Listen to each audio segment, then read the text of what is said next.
the direction control valve will work. So we discuss regarding the basic concept regarding direction control valve. So the direction control used to change the direction of flow for the other both type of actuation of your actuator, whether forward or reverse stroke of your actuator. So the symbolically it is represented by two position and two port. Okay, so it is denoted by 2 by 2 direction control valve. That means it has a two port, port number one, then port number two, and two position. So block number one and block number two. So this is your symbol of direction control valve. Okay, so this is basically 2 by 2 direction control valve, that is two port and two position. So what are the two port? Suppose for the first position, when we connect the pressure line at this point, but it will not flowing towards the outside because of this port is closed. So the fluid can't flow from this circuit. This is closed line. So when we press the push button, so here it is schematic diagram. So in normal condition it is closed. So from the inlet, the fluid can't flow from the towards the outlet port. Okay. So when we press the push button, so this push button, it will force this ball towards the downward direction so that the flow from the inlet will freely flow towards the working fluid, so that it will connect the second position. Okay, so this is 2 by 2 direction control. The actual diagram is shows here how it will look like.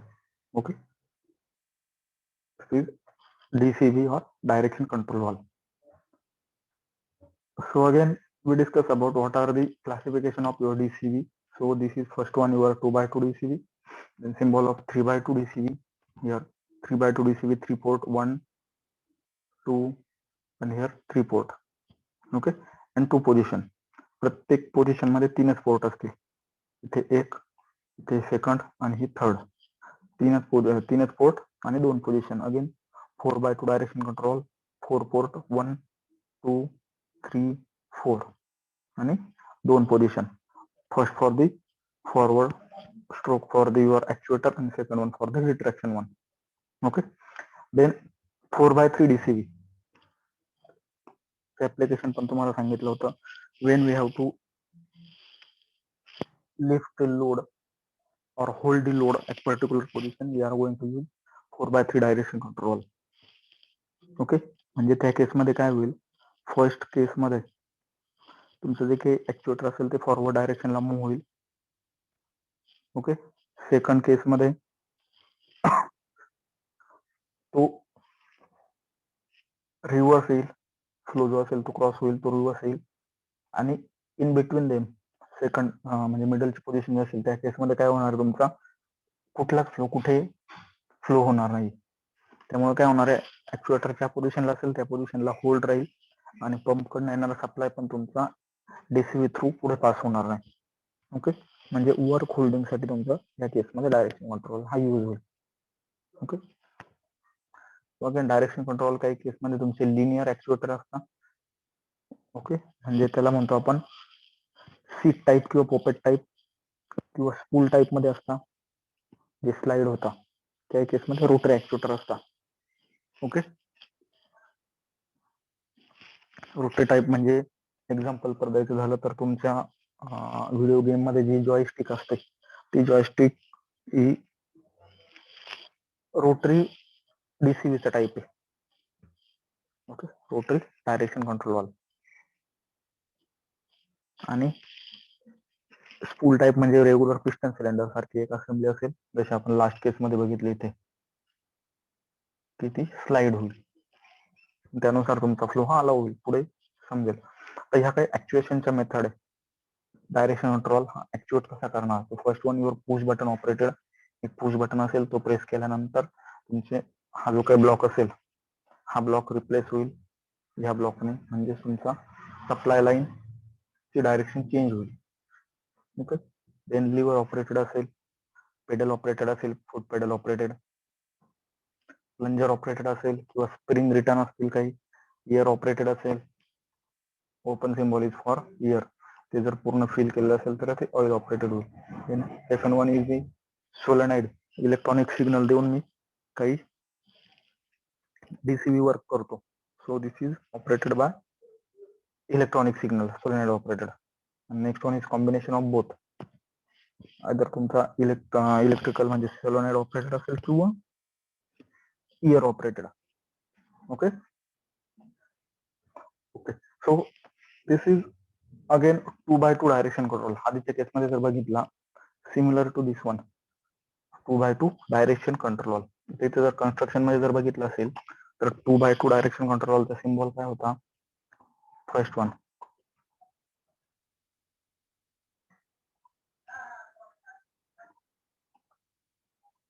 2x2 म्हणजे काय, दोन position आणि दोन port. म्हणजेच काय, ह्या दोन port झाले, सॉरी दोन पोझिशन झाल्या आणि दोन पोर्ट म्हणजे हा एक पोर्ट असेल पहिला ब्लॉक वाला,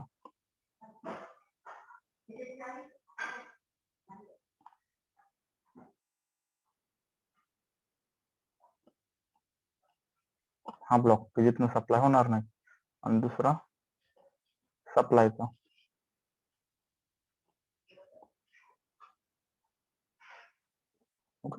मग या केसमध्ये काय झालं, तुमचा हा झाला symbol of 2x2 direction control. मग तो आयदर तुमचा सोलेनाइड ऑपरेटेड असेल किंवा स्प्रिंग ऑपरेटेड असेल किंवा प्लंजर ऑपरेटर असेल.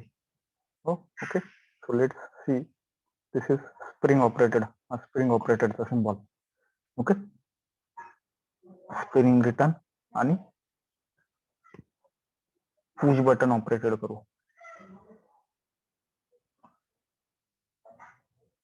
ओके, पुश बटन ऑपरेटेड आणि स्प्रिंग रिटर्न. तर तुमचा डीसीबी काय सांगतो, 2x2 डायरेक्शन कंट्रोल मीन्स जे काही पोझिशन असेल त्या दोन असतील आणि पोर्ट पण दोन असतील. आता ऍक्च्युअल कन्स्ट्रक्शन जे डायग्राम तुम्हाला दिसते इथे काय, एक सिलेंडर आहे, सिलेंडर मध्ये एक स्पूल बसवलेला. स्पूल म्हणजे काय, एक रॉड असेल, त्यावरती दोन पिस्टन टाईप असेंब्ली प्लेस केलेली असेल की जी स्लाइड होता. म्हणजे हा एक स्पूल बसवलेला आहे आणि ती जो स्प्रिंग रिटर्न आहे. ओके, आता फर्स्ट केस, हा जो काही पोर्ट आहे पहिल्या पोझिशन मध्ये काय होतं बघा, हा पोर्ट आहे P number, P for pressure port. हा असेल ऍक्च्युएटरला जातो म्हणून ए पोर्ट.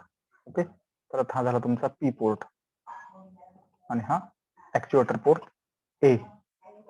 आता पहिल्या पोझिशन मध्ये इथे तुमचं जे काही सर्किट असेल इथे कनेक्ट केलेलं असेल, इथे ऍक्च्युएटर असेल. ओके, इथे ऍक्च्युएटर असेल सिंगल ऍक्टिंग, स्प्रिंग रिटर्न म्हणजे ते ऍटमॉस्फिअरला रिलीज होईल जी काही एअर असेल ती. 2x2 चा एक डिसएडव्हान्टेज आहे का 2x2 डायरेक्शन कंट्रोल हा फक्त ज्यावेळेस तुमचं ऍक्च्युएटर हे स्प्रिंग रिटर्न असेल, single acting spring return actuator, त्याच वेळेस ते यूज करता येतं. कारण त्यामध्ये रिटर्न लाईन नसते, रिटर्न लाईन असल्यामुळे तुम्हाला रिटर्न येणारा जो काही फ्लुइड असेल त्याचा प्रश्न पडतो. ओके, मग त्यासाठी तुमचा सिंगल ऍक्टिंग ऍक्च्युएटर लागतो स्प्रिंग रिटर्न, म्हणून ते त्याच ऍप्लिकेशन मध्ये यूज करता. आणि इथे हा प्रेशर पोर्ट हा कनेक्ट केलेला असेल तुमचा इथे खाली पंपला, नंतर हायड्रोलिक असेल तर पंपला, न्यूमॅटिक असेल तर एफआर युनिट, आणि नंतर हा टँक मध्ये असेल. ओके, तर मग आता फर्स्ट केस मध्ये काय सांगतो, तुमचा प्रेशर पोर्ट हा ए पोर्टला कनेक्ट नाहीये, म्हणजे जे काही फ्लुइड येणार आहे ते पुढे पास होणार नाही, ऍक्च्युएटरचा स्ट्रोक होणार नाही. मग त्या केस मध्ये इथे बघा, हा तुमचा सिलेंडर आहे, त्यामध्ये एक स्पूल बसवलेला आहे आणि हे दोन स्पूल आहे, हा एक आणि हा एक. तिथे काय केलेलं आहे, तुमच्या कन्स्ट्रक्शन नुसार पहिला पोझिशन मध्ये काय ऑपोजिशन, म्हणजेच P is not connected to A, म्हणजेच तुमचं ऑइल जे असेल ते ऑइल इथे प्रेझेंट असेल, बट ते O port sorry A port इथे, so it will not going to pass from P to A, कारण आतमध्ये स्पूल आहे. ओके, आता ज्यावेळेस मी डायरेक्शन कंट्रोल हा प्रेस करेल, म्हणजे तुम्ही हा जो काही ऑपरेटिंगची पोझिशन असेल जी असेल ती प्रेस केल्यामुळे काय होईल, ही स्प्रिंग कॉम्प्रेस होईल. ओके, स्प्रिंग कॉम्प्रेस झाली म्हणजे हा मी इकडे प्रेस करणार आहे, स्प्रिंग कॉम्प्रेस झाली, स्प्रिंग कॉम्प्रेस झाल्यामुळे काय होणार आहे, हा पी जो पोर्ट आहे तो ए पोर्टला कनेक्ट होईल आणि तुमचा ऑइलचा सप्लाय किंवा जे काही फ्लुइड असेल त्या फ्लुइडचा सप्लाय फ्लो होईल. म्हणजेच ही पोझिशन नंतर इथे येईल आणि इथनं ऑइलचा सप्लाय तुमच्या ऍक्च्युएटरला जाईल. Okay.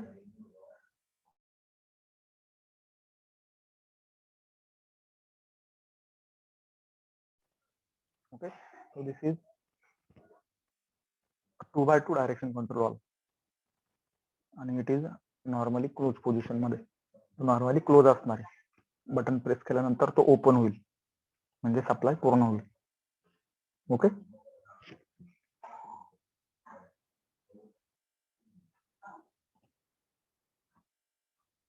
Then next one is 3x2 direction control valve. What is 3x2? 3x2 म्हणजे 3 पोर्ट आणि 2 पोझिशन. पोझिशन ह्या दोनच आहे. म्हणजे तुमचे रेक्टँग्युलर ब्लॉक सिम्बॉल जर बघितला तर तुमचे रेक्टँग्युलर ब्लॉक हे इथे दोनच आहे. हा एक ब्लॉक आणि हा एक ब्लॉक. पोझिशन 3 आहे. पोझिशन कुठलं 3 आहे? प्रेशर पोर्ट, ऍक्च्युएटरचा पोर्ट ए. देन हा रिटर्न लाईन म्हणून आर किंवा रिझर्वायर म्हणून त्याला आर बोलता. ओके. आता पहिल्या केसमध्ये काय बघा, पहिल्या केसमध्ये P is connected to A म्हणजे सप्लाय होतोय, P is connected to A, but R port हा नॉट कनेक्टेड. आर म्हणजे टँकचा पोर्ट तो नॉट कनेक्टेड. मग इथे जर तुम्ही स्कीमॅटिक डायग्राम जर बघितली तर परत इथे एंड कव्हर आहे, त्यामध्ये एक स्पूल प्लेस केलेला आहे ते जो स्प्रिंग रिटर्न आहे. तर आपल्याला काय घे, P is connected to A. Okay. पहिल्या केसमध्ये पी इज कनेक्ट पहिल्या केसमध्ये P is connected to A. तर स्कीमॅटिक डायग्राम थोडीशी चुकलेली. नॉर्मली ही कंडिशन यूज करा. पहिल्या केसमध्ये बघा, P is connected to A. Okay. And supply is close म्हणजे रिटर्न लाईन इज क्लोज. बघा ही पोझिशन जी आहे पहिल्या ब्लॉकची ती पोझिशन इथे दाखवलेली. P is connected to A and return line is blocked. Okay. त्या केसमध्ये काय होईल, तुमचा ऍक्च्युएटर जे असेल ते फॉरवर्ड डायरेक्शन त्याची कम्प्लीट करेल. Okay. When we press the push button, this push button म्हणजे हा पुश बटन, ते प्रेस केल्यानंतर काय होईल, स्प्रिंग कॉम्प्रेस होईल, पुश बटन आतमध्ये ढकललं जाईल आणि तो तुमचा पी पोर्ट तो ब्लॉक करेल. म्हणजे सेकंड केसमध्ये काय होईल बघा, पी पोर्ट ब्लॉक होईल. इथे आलेले ऑइल जे असेल ते इथेच जाईल, पुढे पास होण्यासाठी चान्स नसणार आहे. ओके. बट ए म्हणजे ऍक्च्युएटर कडनं येणारा जे काही ऑइल असेल return line, they will connect toward the R port, pass toward the either air असेल तर ऍटमॉस्फिअरला आणि ऑइल असेल तर परत टँकला फ्लो होईल. Okay. So this is your 3x2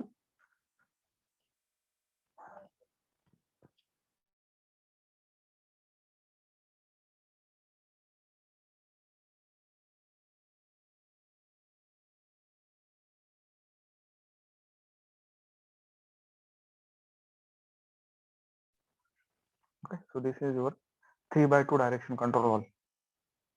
okay. Schematic diagram जर बघितली तर लक्षात येईल की पहिला पोर्ट जो असेल तो P is connected to A आणि आर इज क्लोज. आणि सेकंड केस मध्ये A is connected to R, P is close. Okay. तुमच्या पेपर मध्ये आयदर सिम्बॉलिकली डायग्राम दिले असेल आणि खाली सिम्बॉलचे नाव असतील. कुठला आहे तुमचा 3x2 कुठला आहे किंवा 2x2 कुठला आहे किंवा 4x3 कुठला आहे ते आयडेंटिफाय करायचे. Okay. Then next one is 4x2 direction control. किती? 4 पोर्ट आणि 2च पोझिशन.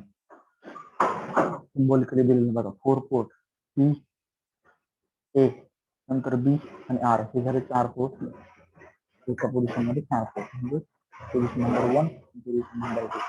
पोझिशन नंबर 1 काय सांगते, P is connected to A म्हणजे तुमच्या ऍक्च्युएटरचा फॉरवर्ड स्ट्रोक होईल. ज्यावेळेस ऍक्च्युएटरचा फॉरवर्ड स्ट्रोक होईल म्हणजे double acting cylinder forward stroke झाला त्याच वेळेस तुमच्या ऍक्च्युएटर मध्ये जे काही रिटर्न ऑइल असेल, फॉर एक्झाम्पल हे ऍक्च्युएटर आहे,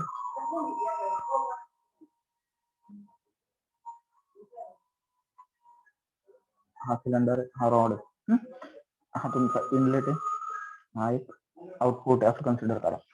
म्हणजेच काय होईल, ज्यावेळेस पी इज कनेक्टेड टू ए हा पोर्ट ए नंबर असेल तुमचा ऍक्च्युएटरचा आणि हा असेल तुमचा B. Okay, then P is connected to A. काय होईल, पी ए ला कनेक्ट केलेला आहे आणि बी हा आर ला कनेक्ट केलेला आहे, म्हणजे हा जो कॉईल इथे सप्लाय होईल तो तुमचा सिलेंडर फॉरवर्डला मूव्ह करेल. फॉरवर्डला मूव्ह करताना ज्यावेळेस इथे जे ऑइल प्रेझेंट असेल ते ऑइल तुमच्या बी पोर्ट म्हणून, कारण सेम प्रेशर त्यावरती बिल्टअप होणार आहे, तो बी पोर्ट पर्यंत जाईल. बी पोर्ट कशाला कनेक्ट केलेला, तुमच्या आर पोर्टला म्हणजे टँकला. मग तो त्या पोर्ट थ्रू परत टँकला जाईल किंवा ऍटमॉस्फिअरला रिलीज होईल, जी पोल्युशन असेल त्यानुसार किंवा जी सिस्टीम असेल त्यानुसार. ओके, मग ती जर डायग्राम बघितली तर इथे बघा, नॉर्मल केसमध्ये P is connected to A and return line B is connected to R. Okay, P is connected to A and B is connected to R. Second case आता सेकंड केस मध्ये काय होणार आहे, ज्यावेळेस मला सिलेंडर हे रिट्रॅक्ट करायचं ते माझे घ्यायचे, त्या केसमध्ये काय करावं लागेल, मला सप्लाय हा बी ला द्यावा लागेल. जर तुमचं सिलेंडर हे बॅकवर्ड डायरेक्शन जाईल, म्हणून त्या केसमध्ये बघा इथे पी हा पोर्टने आर ला कनेक्ट बी ला कनेक्ट केला. ओके, म्हणजे सिलेंडर हा बॅकवर्ड डायरेक्शन जाईल. बॅकवर्ड डायरेक्शन आला, बट आधीच्या स्ट्रोकमुळे इथे हायड्रोकॉइल प्रेझेंट असेल, ते कुठे जाणार, ते ए पोर्ट थ्रू ऍटमॉस्फिअरला रिलीज करायला पाहिजे किंवा टँक पर्यंत सप्लाय करायला पाहिजे.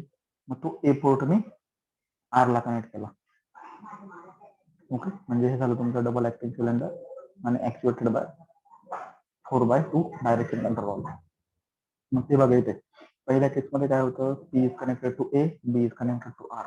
सेकंड केसमध्ये P is connected to B. मग पी कसा बी ला कनेक्ट करणार, तर तुमचं सिलेंडर वॉल मधनं एक बायपास लाईन ही बी पर्यंत सप्लाय केलेली. ओके, आणि ए इज कनेक्टेड टू आर.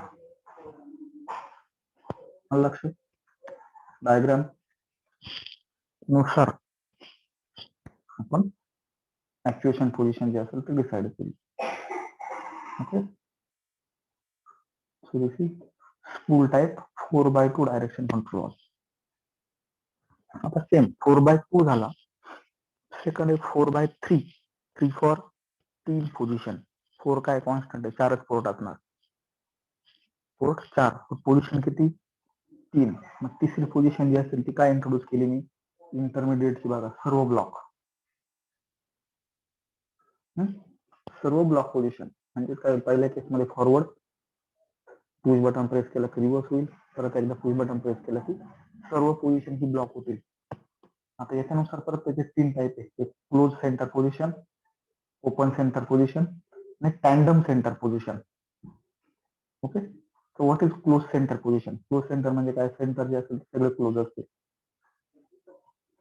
आता या तिघांची काहीतरी पर्पज आहे, स्पेसिफिक पर्पज साठी we are going to different type of center position direction control valve. Okay, तर पहिला काय, क्लोज सेंटर पोझिशन मीन्स जे काही हिटिंग म्हणजे काय होतं, प्रत्येक केसमध्ये जे काही तुमचा सिस्टीम वर्क होते त्यामधनं हीट जनरेट होते due to friction. Oil temperature increase होतं, ते इन्क्रीज झालेलं टेम्परेचर काय होतं,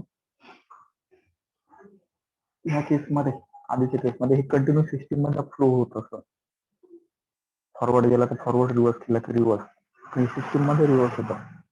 सेंटर पोझिशन मध्ये मी काय करतो, सर्व होल्ड करून ठेवतो. सेंटर पोझिशन मध्ये काय होणार, सर्व होल्ड करून ठेवतो मी. होल्ड केल्यामुळे काय होतं, ज्या पॉइंटला जे ऑइल किंवा जे फ्लुइड होल्ड करून ठेवलेलं आहे तिथे जर टेम्परेचर इन्क्रीज झालेलं असेल तर it will damage your part. सिस्टीमचे पार्ट जे असेल ते डॅमेज होता. ओके, म्हणजे तिथे ह्या पोझिशन सेंटरमध्ये म्हणजे हिटिंगची आणि डॅमेज होण्याचे चान्सेस मॅक्झिमम असतात. सेकंड आहे open centre position. Open centre position जर तुम्ही नीट बघितले असेल तर बघा, ही जी काही पोझिशन फक्त सेंटरची पोझिशन, ही जी काही पोझिशन त्या पोझिशन मध्ये तुमचं पी आर ए बी चारही पोर्ट एकमेकांना कनेक्ट केलेले. ओके, चारही पोर्ट एकमेकांना कनेक्ट केले, यामुळे काय होणार आहे, तुमचा जो काही प्रेशर बॅलन्स होणार आहे दोन्ही साईडला. जे काही ऍक्च्युएटर असेल ऍक्च्युएटरला दोन्ही साईडला प्रेशर बॅलन्स होणार आहे आणि पर्टिक्युलर अमाऊंट ऑफ फोर्स फक्त तुमच्या ऍक्च्युएटर पर्यंत सप्लाय होणार आहे. कारण again your P is connected to R also. काय अमाऊंट ऑफ प्रेशर तुमचा डिस्ट्रीब्यूट होईल टँकला, काही अमाऊंट प्रेशर जाईल बी कडे, काही प्रेशर जाईल ए कडे. ओके, म्हणजे सर्व ऑइल किंवा सर्व फ्लूइड हे सर्व डायरेक्शनला फ्लो होते. त्यामुळे काय होणार आहे, तुमचे जे काही ऑइल सर्क्युलेशन होणार आहे त्यामध्ये हिटिंगची पॉसिबिलिटी कमी होणार आहे. ओके, आता हे काही पर्टिक्युलर ऍप्लिकेशन मध्ये यूज करता. प्रत्येकाचं एक स्पेसिफिक ऍप्लिकेशन आहे किंवा रिक्वायरमेंट असते किंवा गरज पण असते, नीड पण असते की अशी अशी कंडिशन आहे तर त्यावेळेस मला कुठलेही कॉम्पोनंट यूज करता येणार नाही, एक स्पेसिफिक कॉम्पोनंटच यूज करता येईल. मग त्यानुसार ह्या सेंटरिंग पोझिशन आहे. ओके, नेक्स्ट एक टँडम सेंटर. टँडम सेंटर जर बघितलं तुम्ही तर पी आणि आर हे एकमेकांना कनेक्ट केलेले बघा. पी आणि आर एकमेकांना कनेक्ट केलेले. मॅक्झिमम टाइम तुम्हाला सांगितलं सेंटर पोझिशन हे वर्क होल्डिंग डिव्हाइस साठी यूज करतात. वर्क होल्डिंग म्हणजे आहे ती पोझिशन ए आणि बी दोघंही ब्लॉक आहे आणि पंप कंटिन्यू वर्क होतोय, ऑइल कुठे जाईल, मग मी ते आर ला कनेक्ट करून दिलं, परत टँक पर्यंत सप्लाय होईल. म्हणजे तुमचं जे काही फॉर एक्झाम्पल व्हेकल आहे या पर्टिक्युलर हाईटला तुम्ही होल्ड करून ठेवली. Okay, work holding device. तो झालं तुमचं टँडम सेंटर पोझिशन. आता तुम्हाला सांगितलं मी ऍक्च्युएशनच्या पण काही पोझिशन असतात. आता आपण जे बघितलं ते स्पूल टाईप मध्ये आतापर्यंत वॉल बघितले. काही वॉल हे सीट टाईप मध्ये असतात, म्हणजे एक सीट बसवलेलं असतं इथं बघा, एक सीट बसवलेलं असतं. म्हणजे सीट काय करतो, खालीवर आपण त्याला अप डाऊन साऊडला प्रेस करतो. ओके, मग आता इथे जर बघितलं एक पुश बटन दिलेलं आहे बघा, पुश बटन, देन एक प्लेट बसवलेली, देन इथे एक स्लाइडिंग सीट आहे ऍक्टिवेटेड बाय किंवा return bye spring. The 4x2 direction control काय सांगतो तुमचा फर्स्ट केस मध्ये P is connected to A, so P is connected to A, हा स्पूल वरती लीड झालेला आहे रॉड मुळे, so P is connected to A and B is connected to R return line. आणि ऍक्च्युएशन पोझिशन ज्यावेळेस पोझिशन ऍक्च्युएशनची असेल तर ऍक्च्युएशनच्या पोझिशन मध्ये काय होणार आहे, पुश बटन प्रेस केल्यामुळे काय होईल, हा जो काही वॉल सीट आहे तो डाऊनवर्ड डायरेक्शनला प्रेस होईल. It will close the supply of P आणि ए. पी आणि ए सप्लाय क्लोज होईल. मग काय होईल, ए पोर्ट जो असेल इथे जर बघितला आता ए पोर्ट हा ब्लॉक आहे, म्हणजे ए कडनं हा सप्लाय आर कडे येत नाही. कधी होईल, ज्यावेळेस तुमचा पुश बटन प्रेस करेल तेव्हा. मग पुश बटन प्रेस केलं, पी डिस्कनेक्ट झाला आणि ए हा इथे आर ला कनेक्ट झाला. आणि similarly P is connected to B, म्हणजे तुमची ऍक्च्युएशन जे असेल ते क्रॉस लाईनला होईल, अपोजिट डायरेक्शनला होईल. ओके,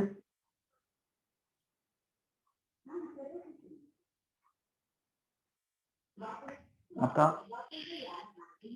ही जी काही आधीची केस होती ही सगळे स्लाइडिंग टाईप मध्ये होते. तुम्हाला मी जॉयस्टिकचं एक्झाम्पल दिलं होतं. जॉयस्टिक म्हणजे काय झालं, तुमचं rotary type of direction control आले. आता इथे जर बघितलं एक rotary element, rotary spool place केलेला असेल 4x3 सिम्बॉल बसता 4x3 डायरेक्शन कंट्रोल वॉल मध्ये काय करणार आहे आपण, हा जो काही जॉयस्टिक असेल ते तुम्ही रोटेट करता, फिरवता, त्यानुसार तुमचा सप्लाय हा चेंज होणार आहे. फक्त कन्स्ट्रक्शन पॅरामीटर चेंज झाले, ऍक्च्युएशन सेम होणार आहे, तेच प्रिन्सिपल सेम आहे. तर पहिल्या केसमध्ये इथे P is connected to A आणि बी इज कनेक्टेड टू आर. इथे बघा पी हा ए ला कनेक्ट केलेला आहे आणि हा बी पोर्ट आहे आर ला कनेक्ट केला. ज्यावेळेस मी लिव्हर असेल ती रोटेट करेल त्यावेळेस सेकंड पोझिशन जर आली, सेकंड पोझिशन काय सांगते, तुमचे सर्व पोर्ट हे ब्लॉक आहे. मग तुमचा पी पोर्ट तो पण ब्लॉक आहे, सप्लाय होत नाही. मग ओके. देन ए पोर्ट पण ब्लॉक झाला इथे. त्यानंतर टी पोर्ट पण ब्लॉक झालाय. त्याच्यानंतर बी पोर्ट पण ब्लॉक झालाय. ओके. आणि लास्ट पोझिशन जी असेल ती क्रॉस, म्हणजे P is connected to B.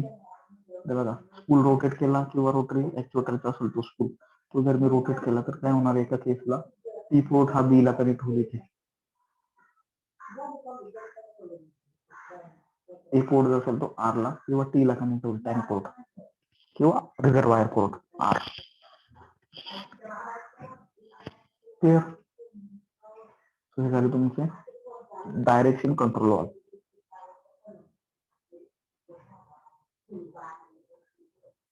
So what are the components of pneumatic system?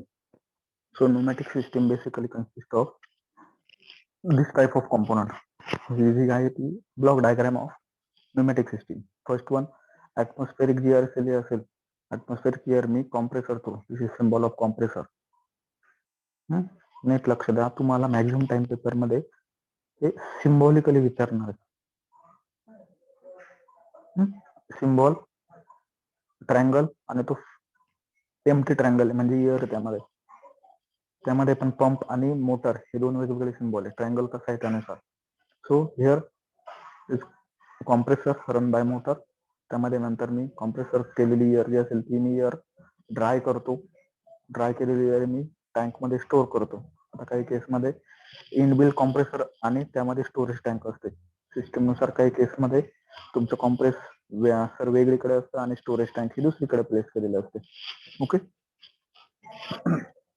Then air compress करून मी स्टोअर करून ठेवली. देन ती एअर मी फिल्टर करतो. त्यामधले जे काही डस्टचे पार्टिकल असतील ते रिमूव्ह करतो. ती एअर मी रेग्युलेट करतो. रेग्युलेट म्हणजे काय करतो मी, त्यामध्ये किती अमाऊंट ऑफ प्रेशर सिस्टम साठी पाहिजे तेवढाच मी ठेवतो.